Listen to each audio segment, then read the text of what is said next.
नागरिकांना नागपंचमीच्या साप्ताहिक ठाणी सुविचार परिवाराकडून खूप खूप शुभेच्छा. मित्र हो, नागपंचमीचा सण देशभरात मोठ्या उत्साहाने थाटामाटात साजरा केला जातो. हिंदू धर्मात या सणाला विशेष असे महत्व आहे. भगवान शंकरासोबत नागदेवतेची पूजा करून आणि घरातील विविध पदार्थ खाऊन हा दिवस आणखी खास बनवला जातो. दरवर्षी नागपंचमी हा सण श्रावण महिन्यातल्या शुक्ल पक्षाच्या पंचमी तिथीला साजरा केला जातो. यावर्षी हा सण उत्सव 9 ऑगस्ट 2024 रोजी साजरा केला जाणार आहे. नागपंचमीला नागदेवतेची पूजा केल्याने कालसर्पण दोष नष्ट होतो, अशी धार्मिक मान्यता आहे. या दिवशी वेगवेगळ्या राज्यात वेगवेगळ्या प्रकारे पदार्थ बनवले जातात.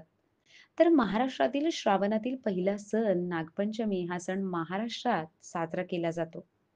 कानवळे ही महाराष्ट्राची एक अस्सल पारंपरिक पाककृती आहे. महाराष्ट्रात नागपंचमीच्या दिवशी कापणी न करणे, भाजणे किंवा कढई न वापरणे अशी परंपरा लोक पाळतात. शेतकऱ्याचा मित्र असलेल्या सापाचे आभार मानण्यासाठी हा उत्सव साजरा केला जातो.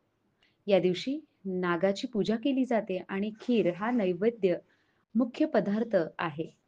कानोले हे गव्हाचे पीठ, गूळ आणि तेल घालून तयार केले जातात. हे पीठ लाटून त्रिकोणी आकाराचे कानवळे तयार करून कुकरमध्ये वापरले जातात. तसेच महिला उपवास करून घरामध्येही देवतेची पूजा केली जाते. अशा प्रकारे अतिशय मनोभावे वर्षाच्या पहिल्या सणाची सुरुवात करून अतिशय आनंदाने, उत्साहाने हा सण साजरा केला जातो. ठाणे सुविचार निवेदिका करुणा गगे. धन्यवाद.